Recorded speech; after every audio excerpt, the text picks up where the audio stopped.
Hello dear students. In the previous lecture, in the chapter Photosynthesis in Higher Plants, we studied about the light reactions, that is photochemical reactions. The other name for these light reactions are called photophosphorylation, which may be non-cyclic or cyclic. We know that photophosphorylation means synthesis of ATP in the presence of sunlight. Today we will study the mechanism or hypothesis which was proposed to explain what happens inside the thylakoids, which are the sites for light reaction, because of which ATP synthesis takes place. This whole concept of chemiosmosis, of hypothesis of ATP generation, was explained by Michel. Let's find out what was the concept of chemiosmosis hypothesis. The chemiosmotic hypothesis states that, which was put forward by Michel to explain the mechanism of ATP synthesis, which is linked to the development of proton gradient across the membranes of thylakoid. So this generation of proton motive force takes place, which is responsible for ATP synthesis. Why this proton motive force takes place? Why there is an accumulation of protons inside the thylakoid? Let's find out.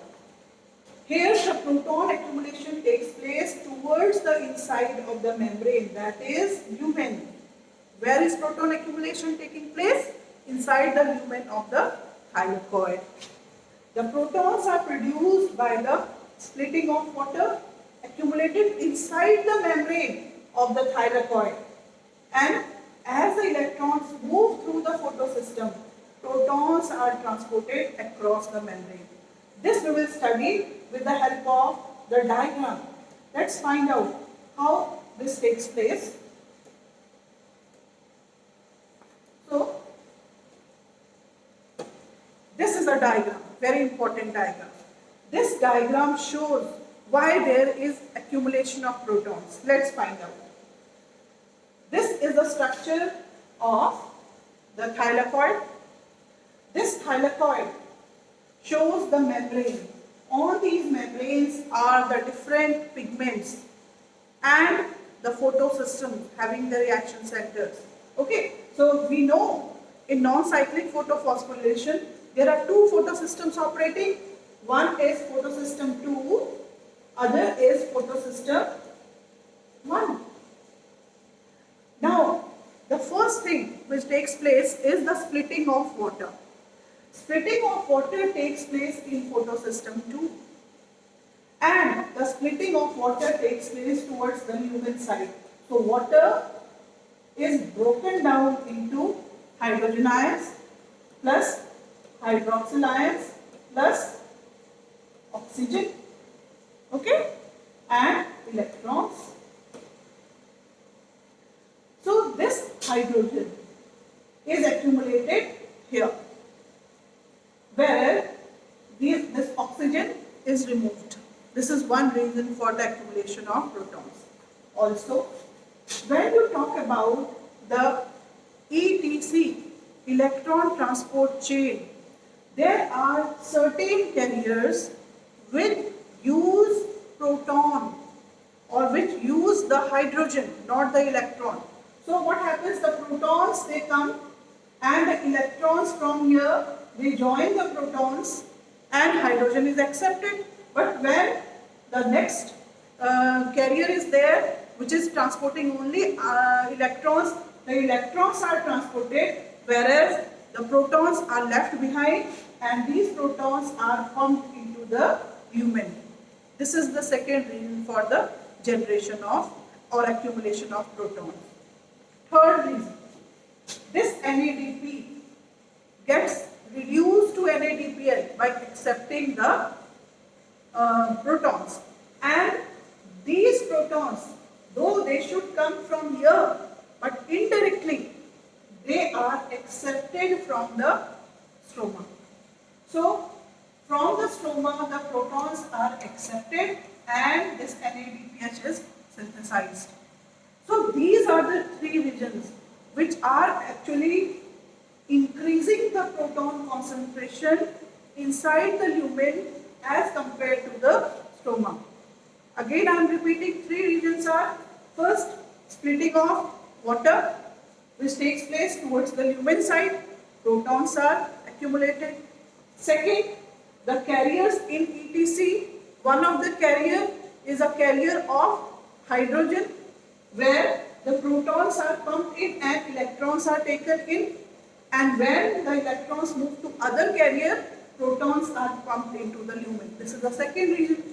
And third, NADP accepts proton from the stroma side to synthesize NADPH.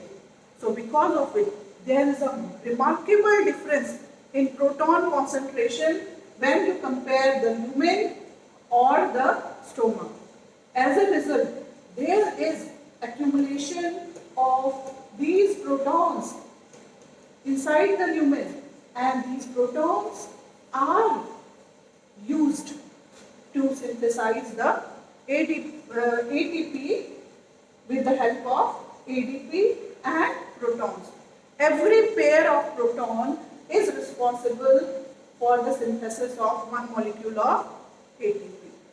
And this takes place in presence of the enzyme ATP synthetase.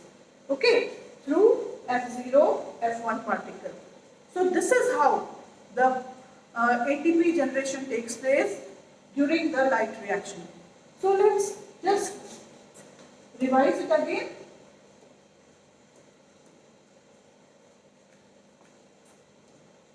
We studied that the proton accumulation takes place. The reasons are three, I have already explained. Now, you see, NADP reductase enzyme is located in the stroma side of the membrane. Along with the electron from the acceptor, it removes the protons from the stroma during the reduction of NADP to NADPH. Okay, so this is the third reason. So as a result, the proton gradient across the thylakoid membrane takes place, and which decreases the pH of the lumen, and ATPase has a channel that allows the diffusion of protons back to the stroma across the membrane, and this releases energy to activate ATPase enzyme for the synthesis of ATP. So chemiosmosis requires a membrane. What all are required? It requires a membrane, a proton pump, a proton gradient, and ATPase. So energy is used to pump protons across the membrane to create a gradient or a high concentration of proton within the lumen. So same thing can be studied here. Okay. So because of which a proton motive force is generated here, and this proton motive force is responsible for the synthesis of ATP. Fine. I hope you have understood this mechanism of ATP generation explained by Michel with the hypothesis which is called as chemiosmosis mechanism of ATP synthesis.